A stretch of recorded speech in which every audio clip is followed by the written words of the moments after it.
Hello, this is Paul with Logix Workshops. Today going to talk about machine design. In specific, we're going to talk about the planning the timing of the machine.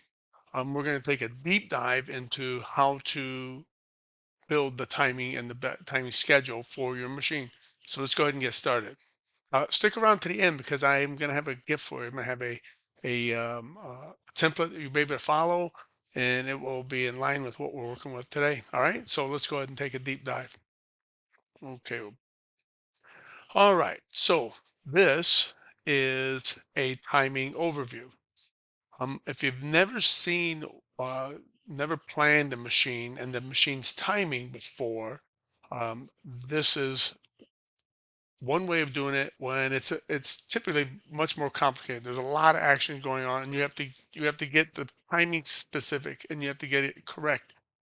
And what you'll do is get this timing plan built before you start writing your PLC code. That's why this lesson is very important. Okay. You're going to build your timing overview, your timing schedule before you begin writing your PLC code. Because you got to know what the timings are going to be for the machine before you put it in the program. That makes sense, right? Okay, let's go ahead and get started.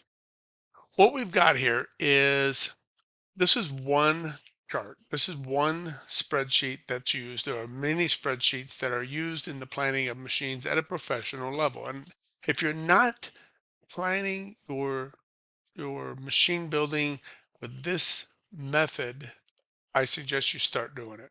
Okay. It's a great exercise and it will help you logically think through the timing process. So when you're writing the code, you don't have to do any guesswork. It's already done for you. It's already here. Okay. Then obviously when you go to commission the machine, you may need to fine tune it just a touch. Okay. But you'll at least have a plan uh, for your POC code and your machine performance. Okay. And that's what we're doing here.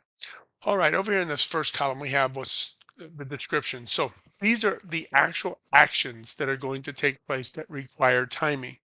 So right now, this first two, it says main spindle and the cutoff spindle. So there's two spindles, okay, and each of them are constantly on. So we have a time to complete ending timestamp. This is in milliseconds. MS is milliseconds. Direction, all right, and several of these other. We'll get to those in a minute, but I want to start with this. So we have the description and the axis. So we have two spindles. Okay, at the start of our cycle, the pusher is going to start at the very start of this machine. We're going to start from zero.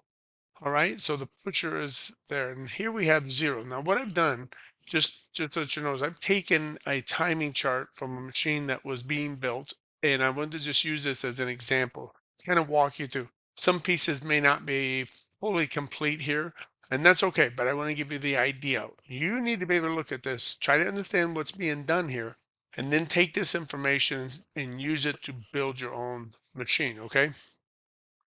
So the start of the cycle pusher is at zero. Okay, you're going to start the pusher in, okay, at zero. It's going to complete its full extension at 150 milliseconds. Now over here, we've got an accumulative, right? We got 150. Okay, so once the pusher is in at 150, we do nothing. It stays at 150. Pusher in, hold, and setting. Now, so what that's saying is it goes in, and then it's holding and settling, right? So we give it a kind of a debounce. It gets in there and it holds it. So we're looking at line 7. So it's going to hold it for 76 milliseconds, a total of 226 milliseconds. So it's going to push in and it's going to hold and settle. And we're going to, at the end of that, we're going to have 226 milliseconds. That's what's happening here. Okay, so now we're going to hold that part. So we're starting at 226 milliseconds. We're going to hold it for 875 for an accumulation of 1,101 milliseconds. See how we're accumulating here, right? Okay, the deceleration of the pusher out. Now we're going to be pulling that pusher out, and we're going to start at 1,101 milliseconds, and that stroke is as that pusher's out, it's going to be 75 milliseconds, a total of 1176. When the pusher is completely out, okay, it says we're at 1176. where it'll be completely out at 200 milliseconds, giving us a total of 1376. So you see what we're doing and why we're doing it. This is going to be very critical for many of your machines when it comes to planning and scheduling your timing for the machine. This is what you want to do ahead of time. Okay, you don't want to be doing it when you're building programs. You don't want to kind of be figuring things out later, messing with the timing when the machine's built. You want to plan this out up front so you get a total machine cycle. You'll understand every single piece and how long it's going to take and what each piece is and the sequence of every piece. So that's why this is important. All right, the next one we have pusher out, stop, and settling. So we're pulling it out. We're holding it, settling. Again, our total accumulation is 1416. Then we're going to hold it. We're going to dwell. We're going to hold that for an accumulation of 2000 milliseconds. Okay. All right. So now you can tell, like in 2 seconds, this thing's bang, bang.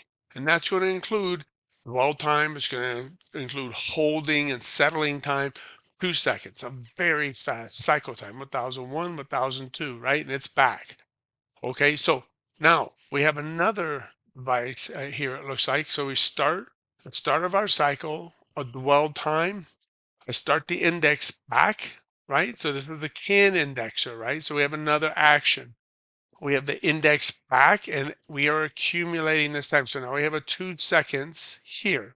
So it may very well be that these two, and I believe that that's the case, these two are operating simultaneously with the cycle complete at the exact same time, 2 second cycle time.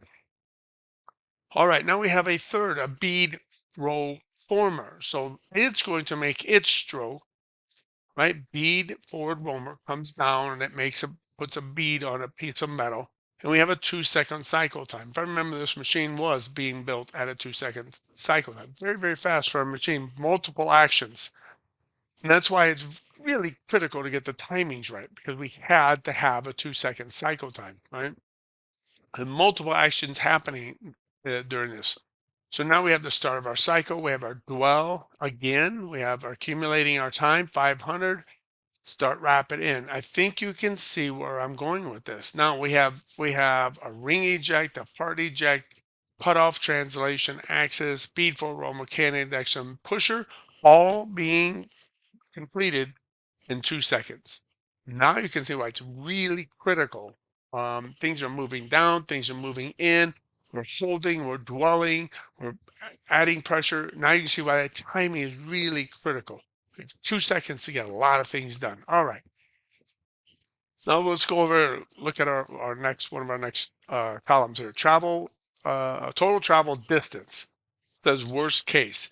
Now we're putting down what is our total travel distance. Here it looks like 16.653 inches. Okay, that's great.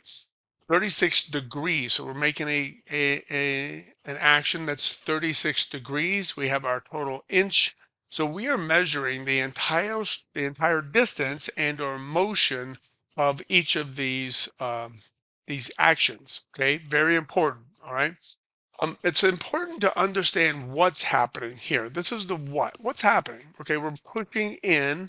The pusher is pushing in 16.653 inches. It's got a total cycle time of 2,000, and you know what the timing for each single step in that extension and retraction. You know the exact distance and the timing, the cumulative timing, as well as the sequential timing. Very important. Okay, required travel rate average value in unit. Okay, 73.69 inches. It looks like that's the total cumulative um, value. Now up here, our spindle is moving at 1,000 RPMs and or for the main, and the cutoff is at 600 RPM. So we've identified that as well.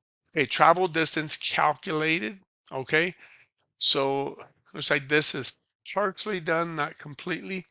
But we're trying to calculate what our travel distance is. This is worst case. This should be on average, and that's probably what we should put there. Okay, travel rate initial value in unit inches a second. So now this is saying how far are we going to go in a second, 143.370. So that would be 143 inches. So this may be moving in and out a couple times. I'm not sure why we're at 143,370. But what you would want to do, and even if this is not the way I would do it, which I'm not sure I would do it this way, travel rate initial. What you want to do is, what is the worst case distance extension, right? And I'm not sure I would put worst case, but what is the total distance of the travel extension, right? Our Here we have required travel rate. How fast do we need to go? Now we have our timing over here, but there may be some other particulars you need to track that are you need to have in detail.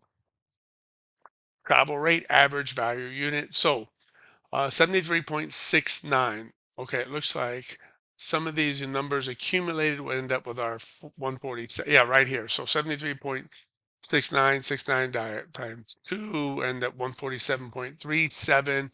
Our travel value inches in a second. Okay, so that's where those numbers are coming from right here. Our travel rate average value in unit.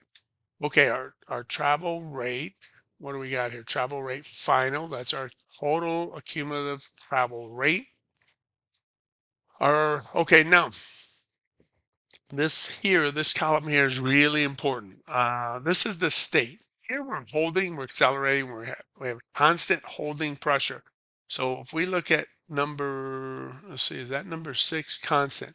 Okay, so when we see that, we have constant pusher in. So the pusher's in and it's constant state, right? Deceleration, holding pressure. So we're going to hold that part, accelerate constant deceleration. All right. So these are great descriptions of the pressure that you're going to be applying or what is the motion, right? So we got constant, we're accelerating, we're decelerating, we're holding. These are very important terms to understand what you're supposed to be doing.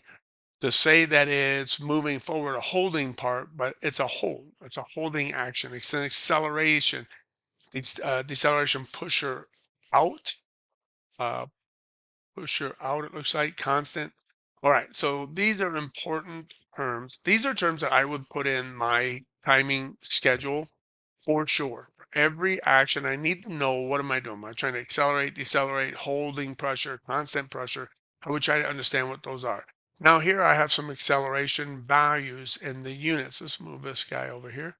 All right. This is also very important. All right. Acceleration calculations. All right. Value in unit. Um, this one might say acceleration value. Again, 491.23 inches square. So this may be a relevant piece of information. For me personally, um, I'm not sure that I would necessarily put this in there because I'm not sure that I think the piece that would be relevant here is in specifying the type of cylinder that if I had max, in this case, this is a pneumatic control. If I had max pressure, I'm sure that this information came from the manufacturer of the cylinder, and this is relevant acceleration data that's applied. So that data is pulled right off of the specifications of the device that you purchase for this. And you just want to make sure that it meets your specification. Here, obviously, we have a 2-second cycle time. Needs to be pneumatic, right? And it has to have the stroke that we need and be able to have, holding pressure, some of those elements, right? All right. Now we have here safety sensors. So we have guard door switches. Okay, looks like guard door switch would affect. So here what we have is a guard door switch would interrupt this stroke. That's what this is saying here, right? Safety. So the safety sensor would be the guard door. This has a cage around it or an enclosure around it. If you open up that guard door, it would interrupt this device. All right. Okay, now this is just a glimpse of one that was. This one's not complete. And there's some stuff in here I might not have, if there's some stuff I might not have used it, or I may have added some other information. But the most important thing is for you to be able to understand what a timing chart looks like and why you would want to build one of these before you start writing your PLC program. And that's what I want to share with you today. Now, in the timing chart, there's a lot of ways you can do this. This is the summary. Okay. Now this one's obviously not completed, but I'd have all my positions, my start, my timing, duration, and then I would have a visual waterfall of those timings, right? I'd have a visual waterfall knowing and watching each of the components actuating, and then a completion of that time. Here we're at 2 seconds, right? So as each of the times are cumulatively added, I can take a look at that and see that visual waterfall as I add my times in right here cumulatively. So here I'm adding all the start times, the duration, and my total time. And then I can put a visual to that right here. Okay, so I hope that makes sense for you. If not, ask me any questions. Let me know how I can help, and I can help guide you a little bit on this. But for the most part, it's pretty simple. I would take these descriptions, I would add it here. I would take my start and stop, my start time, my duration, my end time, and then it will automatically create my waterfall here. Okay, and I say that because let's see, if I take this from 0153, let me copy that and take it to uh 2.00. Now that's going to change my time, and it's also going to change the end. Here we notice that we had 2 seconds for our total time, but now we're way over here to 3.30 seconds. All right, so now you can see how that works. So I'll go ahead and change that back. But that's what we're doing. That's what this gives you the ability to do. So if I took all of these steps, right? And I don't know, like I said, I just pulled out a chart to kind of get you some. I didn't build this thing. I didn't spend a lot of time on it. So, uh, you know, please bear with me. But if I did do this and added these in here, then you would see, and look, it's not even all of the timings. Okay, so this would have to be changed and built out, but I would be able to add in all my timings, and that would build my waterfall out. Okay. All right, so that's basically what I want to share with you. This is referred to as a timing chart for your automation program, because everything here is movement. It's going to require uh, code in your PLC program, and you want to build this before you build your PLC program. All right. If you have any questions, let me know. I will do my best to help you. I'll talk to you guys later. Stay in touch with me. We're going to be doing lots more deep dives on planning of machine design as it relates to industrial automation engineering. So I'll talk to you guys later. Bye.